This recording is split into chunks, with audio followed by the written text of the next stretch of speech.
Hey mushroom people, it's Anna McHugh, out in the woods looking at mushrooms, and I have a few of them that I want to share with you. So it is fall in Raleigh, North Carolina, and I absolutely love this time of year because you see an emergence of really beautiful species. And one of the nice things about cooler weather and mushrooms is that mushrooms get a little bit longer to grow and mature and go through these wacky changes that they often go through in their life cycles in cooler weather, so they don't rot as quickly. There aren't as many bugs out, and so you can sometimes find mushrooms, at a greater degree of maturity than you would during the summertime, where the abundance is tremendous, but you also have to be pretty fast on your feet to get everything. So anyway, I want to show you first Entoloma abortivum, also called shrimp of the woods.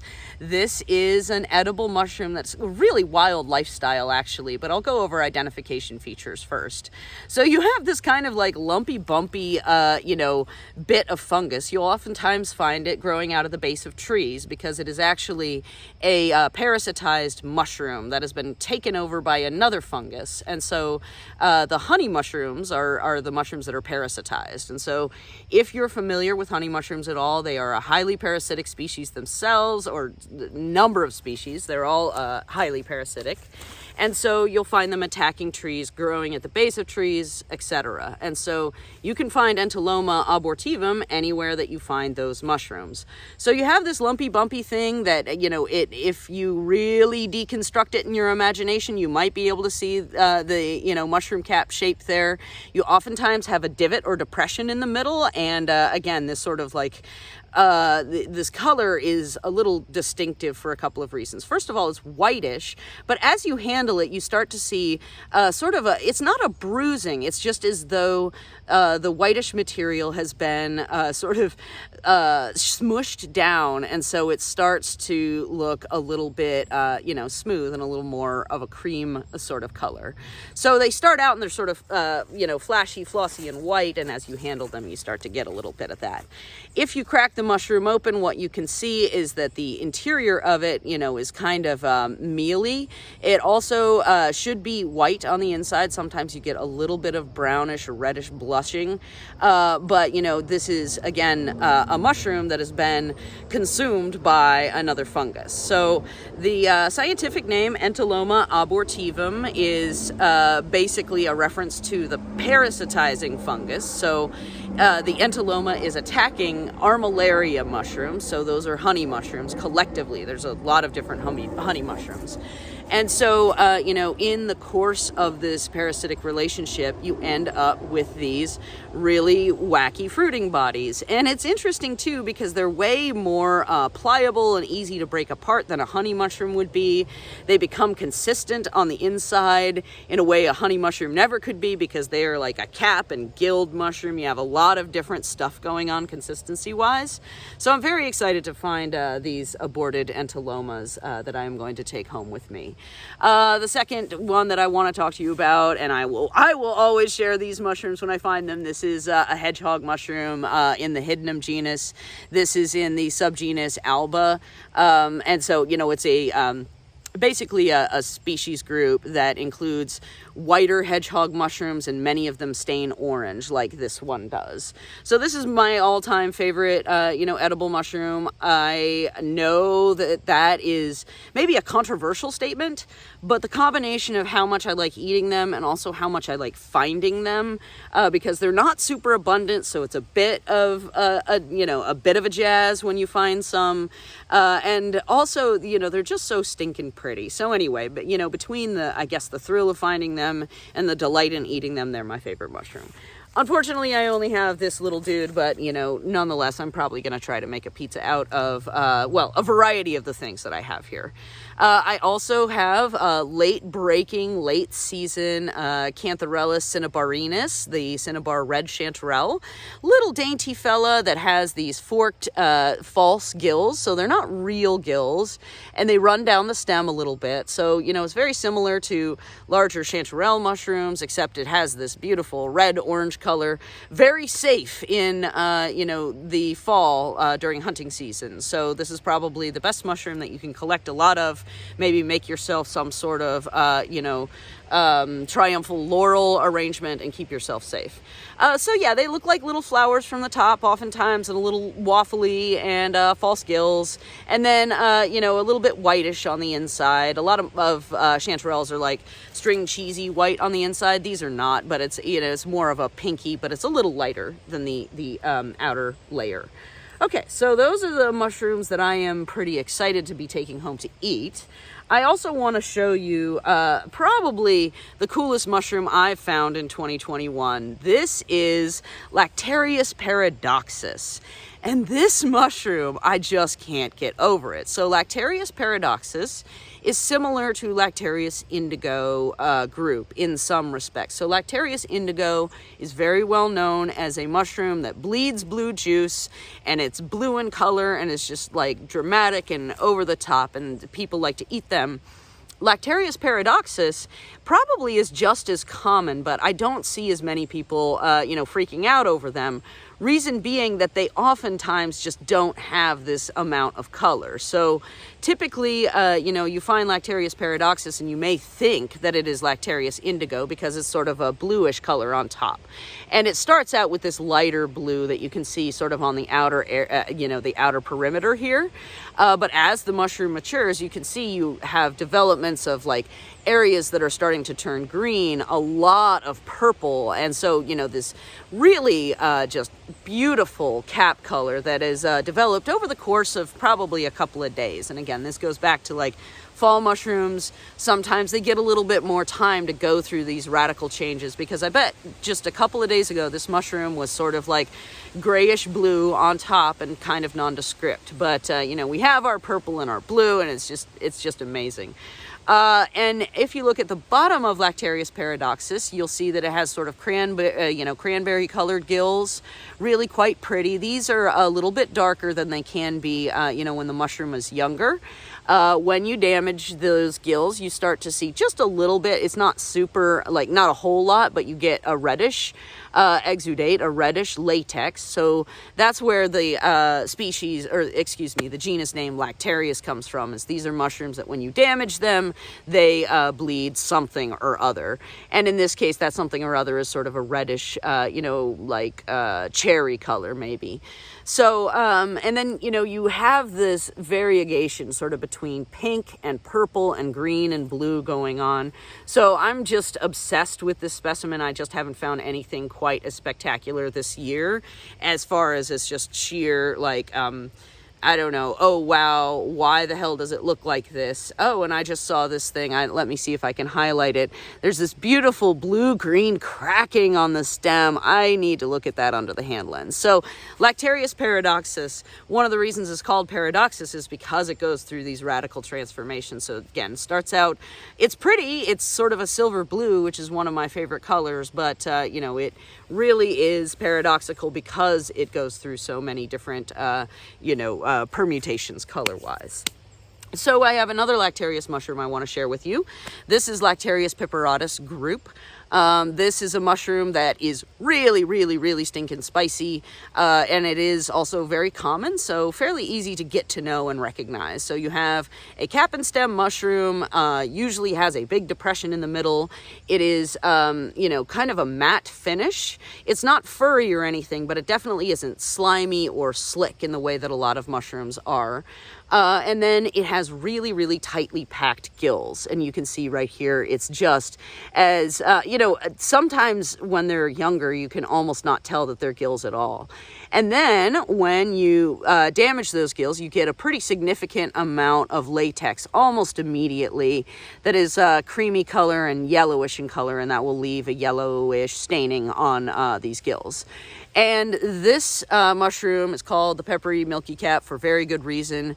This latex is super duper hot. Like I, you know, did a quick taste test. I'm not going to do it on camera because I don't have a lot of dignity, but but nonetheless, I don't know what would happen because it is really, really extraordinarily strong. It can make you sneeze, it can make you cry, it can make you, confess to crimes you did not commit. So Lactarius paparatus, oh no, I've got it on me. All right, well, so much for that. So, but that's a great mushroom to find. I love how abundant that juice is, even though it is very, very peppery. It's still kind of it's a smash, in my opinion. So we also have a blushing Amanita, an Amanita amara rubescens group. You have a really attractive cap and stem mushroom that has sort of ruddy tones as the mushroom matures.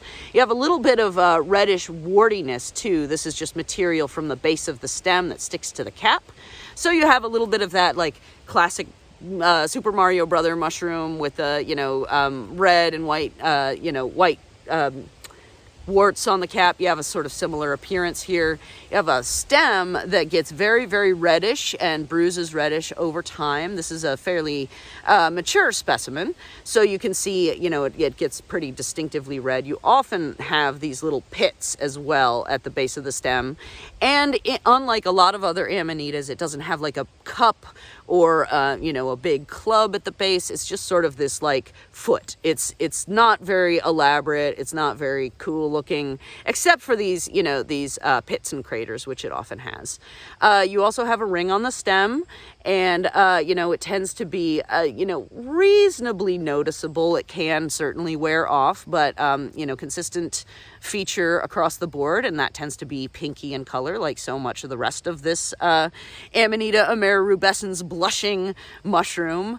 And then you also, in some cases, have sort of, some stretch marks and streakiness. So this is an edible mushroom. I do not eat it, but nonetheless, some people do like their blushers, and so, that is worthy of note. Next up, we have the pine cone mushroom. This is Baospora myosura. It grows specifically on cones, and I love that name. I try to remember it by thinking that it sounds like a Japanese glam rock band from the Soviet era. So Baospora myosura just will rock your socks off. Maybe opens for Spinal Tap for their, illustrious comeback tour post the failure of Smell the Glove. All right, let's move on. Baospora myosura, again, grows on pine cones, and it's just this dainty little mushroom that, has a sort of brownish and pale top, pale gills. You don't have a lot of, like, really elaborate features to note, except for the the coolness factor that it's growing on a pine cone. And then additionally, you'll oftentimes see these really big rhizomorphs, these big bits of mycelium attached to the cone, and I think that's because it takes a good bit of doing to attach yourself to a cone. So they get these little sprigs and sprays of chunky and spiny mycelium. That's always kind of a treat to look at. I also have Amanita beningiana. I believe that's what this is. So this is an Amanita in section Caesariae, and an edible species. It could be Amanita arkansana, which is a similar thing. So I have two specimens here, and I suspect that this is Amanita arkansana, and it's sort of a more brown color, and it's very smooth. And then you have this, I think, is Amanita beningiana. Both of them very, very similar in almost all respects. You have a mushroom that has striations, stripy grooves around the margin. You have cups at the bases. And this one, although immature, will also have a ring on the stem. So these are Amanitas in section Caesariae. That's a really interesting area if you want to get deep into the very, very colorful Amanita mushrooms of the southeastern United States. I did find Amanita jacksonii in the strict sense. So this is the mushroom, when you're talking about Amanita section Caesariae, people are usually, like, from an edibility perspective, the most interested in. As you can see, I don't have the whole mushroom here, but nonetheless, Amanita jacksonii has, really beautiful sort of red, crimson, and vermilion coloration, a big sort of dot in the top. You have some orange tissue on the stem that forms these chevrons and sort of, coloration and basically a reddish yellow overlay on top of a yellow stem. You also have very orangey gills and an orange partial veil, an orange ring that would go on the stem. I had to wipe it off of the gills because this mushroom is a little younger. And then finally, you know, besides those, you know, the chevrons, that's a really distinctive feature for Amanita jacksonii. And then also the bright red with a little, you know, sort of central elevated spot. You also have a cup at the base of the mushroom, and it's really gorgeous. It's just this little protective layer of tissue that covers the mushroom, and when the mushroom emerges, it pops and it leaves oftentimes this, you know, perfect little egg with these, you know, sort of symmetrical slices. It's just very, very, you know, consistent as far as features go. And that's interesting because a lot of amanitas, they'll have bulbs or things at the base, but as the mushroom emerges, it'll sort of tear them apart and it leaves warts on the cap and a variety of other things. But in the case of Amanita jacksonii, it's just, it doesn't do that because it is really, it just pops right open. All right, so I also have a mushroom in the Armillaria genus I really love. This is a pinky-tipped mushroom, but Armillaria are ground-loving mushrooms. They're mycorrhizal, meaning they grow in association with trees and plants, and they are very much like coral in their appearance. There's a lot of different Armillaria species. This one I decided to show to you because, you know, a lot of Armillarias are sort of pale or yellowy. I do like this two-tone color, so you have sort of a champagne color underneath and then these little pinky tips, which is really nice. The Armillaria is edible. Some people get, you know, the poops from them, so I don't eat them. I am one of those people that, you know, a strong breeze will have me running for the Pepto-Bismol, so I tend to proceed with caution with any mushrooms that have, you know, dubious edibility as far as people, some people, you know, having disagreements with these mushrooms. So I also have Trametes betulina, moving on to a mushroom I would not eat because it is too woody to do so. This is a wood decomposing species usually found on beech. Betulina is in reference to beech. Trametes, the genus name, is shared by a lot of other mushrooms like Trametes versicolor. The turkey tail mushroom is probably the most well-known member of the genus. But what you have is a mushroom that grows on wood, and you have these really beautiful concentric growth zones. It's a little bit on the furry side on the top, and you oftentimes have like a, you know, almost a rosette that forms. The thing that makes Trametes betulina really recognizable is that it has gills underneath. So most mushrooms that you look at from the top, and they're a little bit on the woody side and maybe a little furry, and they have concentric growth zones, are going to have a porous layer underneath. They're going to be polypores.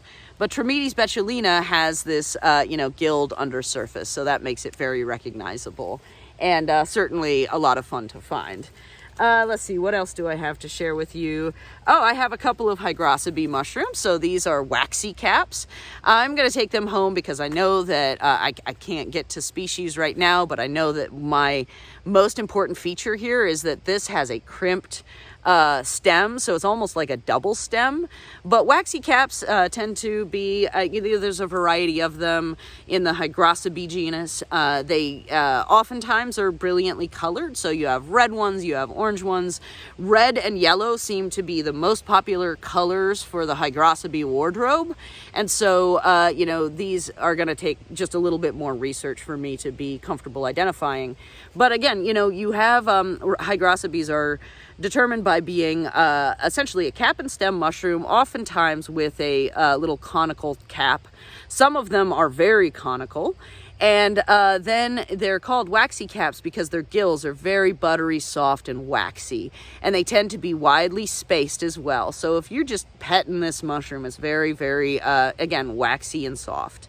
So, you know, I don't know which one it is. The thing that's going to really be the decisive factor here, I think, is this double stem.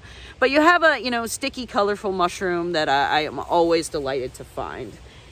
And let's see, last but certainly not least, I have a red russula mushroom. This is my, you know, my humbler mushroom because, to be honest with you, all the time that I spend in the woods hunting mushrooms, I come back to the fact that red russulas are probably one of the most common things I can ever find And I can't identify them to species. And not only can I not identify them to species, most people in this world cannot identify them to species. So they're almost like that, you know, something that you see every day that you cannot put a label on. So for all the fun and the trivia of learning mushroom names, it's also really great to find a red russulum mushroom, and you just can't go any further than that, because that's the limits of the human capacity to understand these organisms thus far.